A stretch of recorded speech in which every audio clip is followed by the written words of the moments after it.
Hola navegantes, bienvenidos a un nuevo recorrido por la UNAM. Yo soy Julio Luis García y me encuentro en la exposición de Sildo Meireles aquí en el Museo Universitario Arte Contemporáneo, que la podrán ver hasta enero de 2010. Vale mucho la pena y aquí en este programa les vamos a dar una pequeña probadita.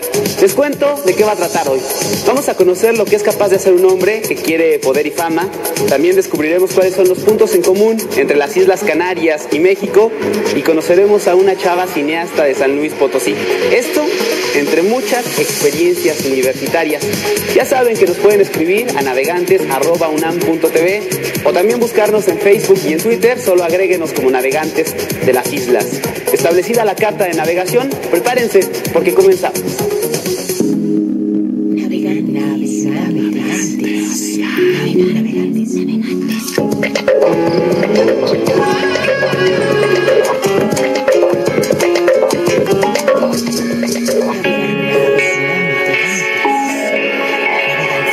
Desde la sala donde se encuentra el Globetrotter, les cuento que uno de los hombres más ricos del mundo nos muestra hasta dónde es capaz de llegar para ser percibido como un triunfador, que nunca creyó en la magra felicidad que da una buena familia y esas cosas que solo conforman a los perdedores.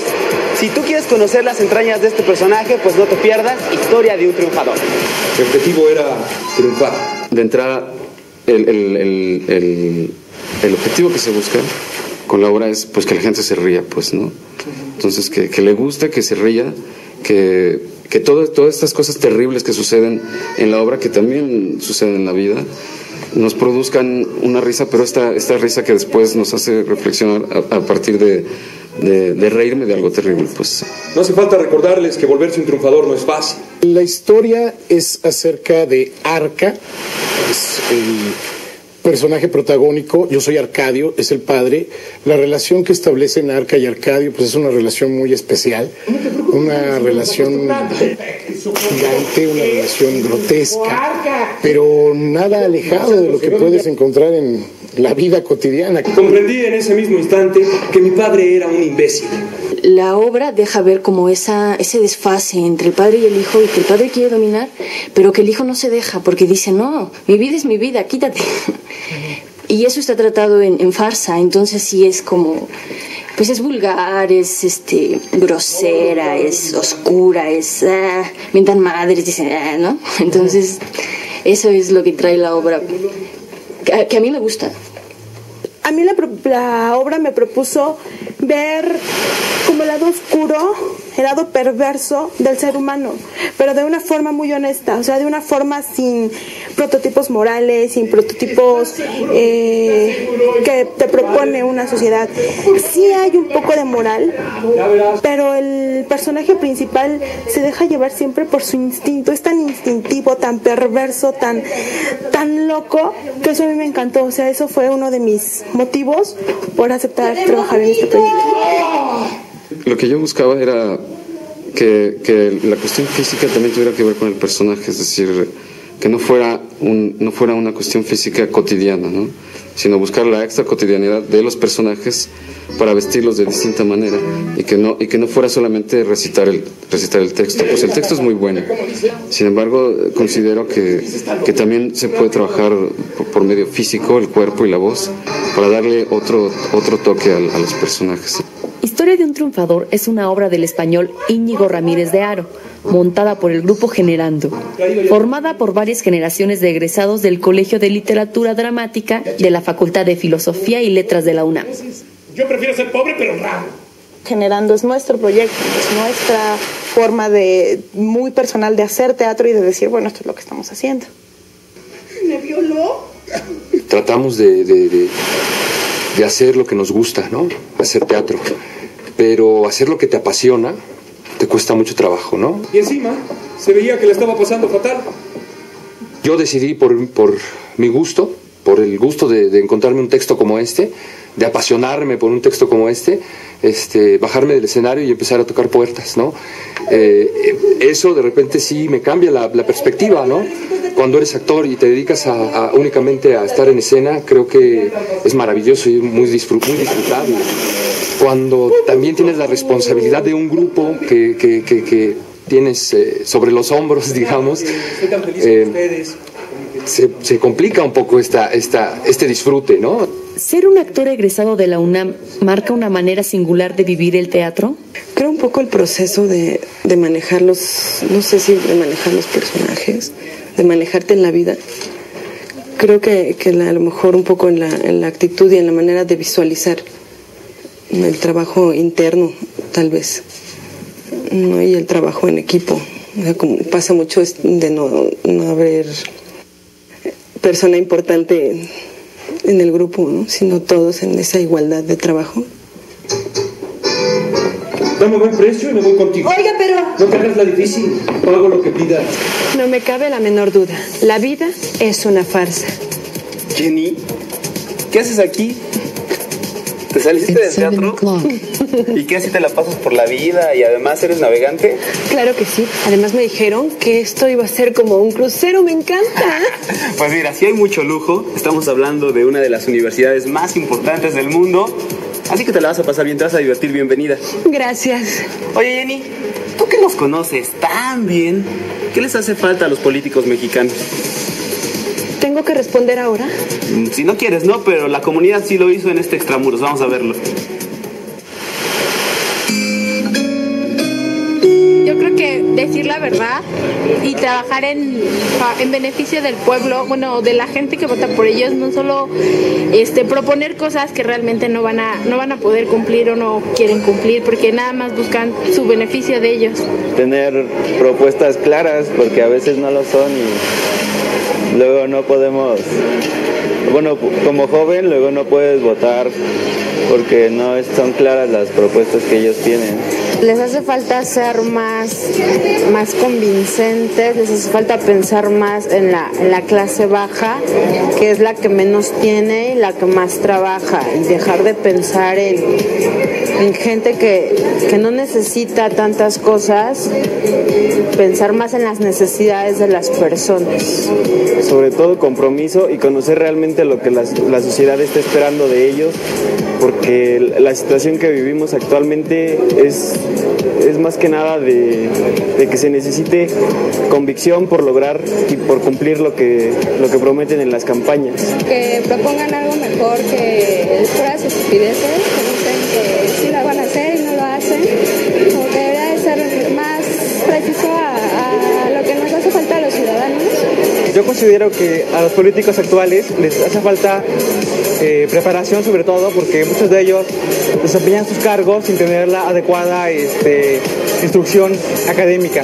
Muchas veces son elegidos solamente por los mismos vaivenes del poder. Siento que falta ese contacto o que parece como si viven en otro país. Realmente no tienen en consideración realmente la situación que hay en el país en este momento, que hay problemas con desempleo y con la crisis.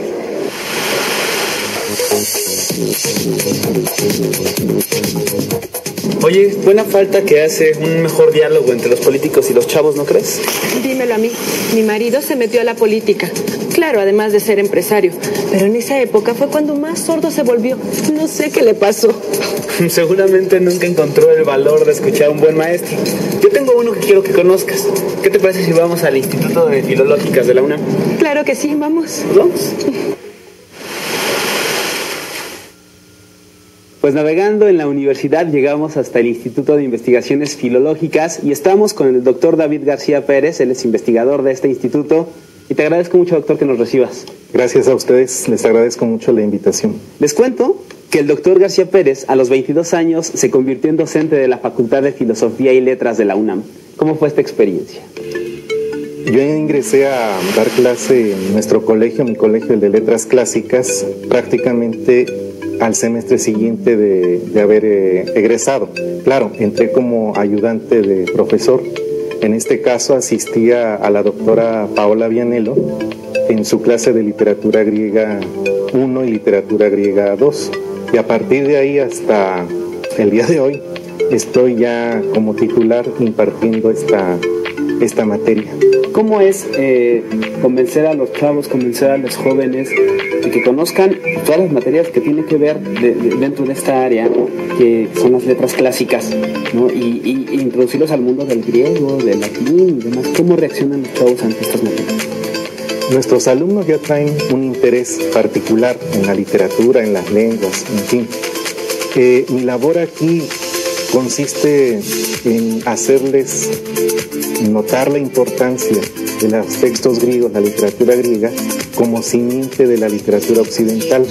Cuando uno logra que ellos entiendan que lo que somos hoy es por aquello que han hecho grandes hombres a lo largo de la historia, en este caso los griegos, Aristóteles, Platón, los sofistas, Homero, etcétera.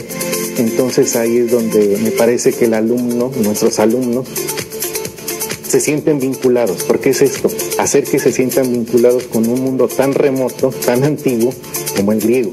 Justo eso, un mundo tan remoto, un pensamiento tan remoto como el griego, ¿tiene vigencia en nuestra era? Totalmente, totalmente.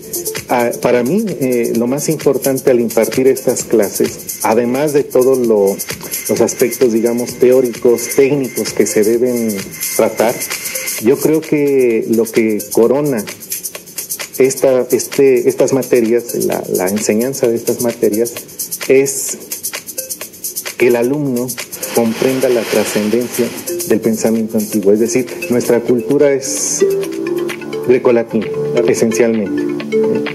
Y es grecolatina porque lo que aquel pueblo o aquellos pueblos pensaron, reflexionaron, siguen muy, muy vigentes en nuestros días.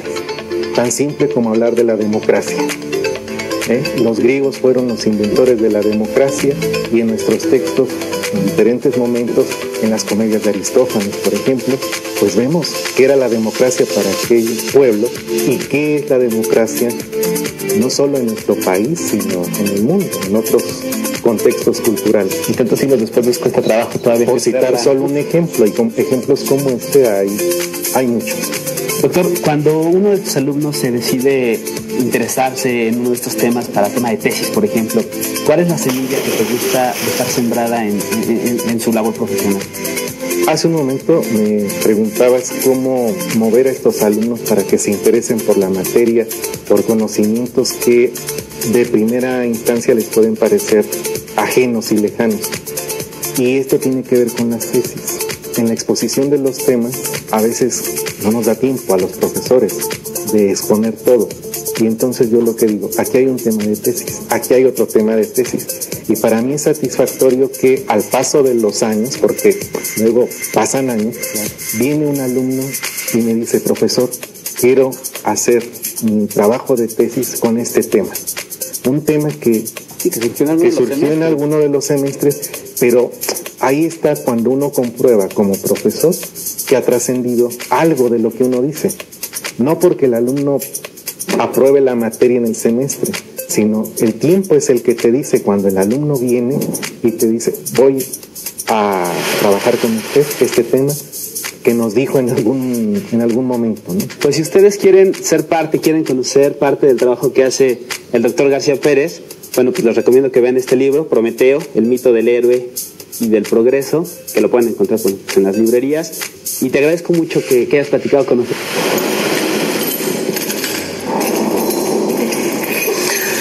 Prometo leer el Prometeo, porque el mito del héroe y el progreso son temas del jet set. Volvemos enseguida.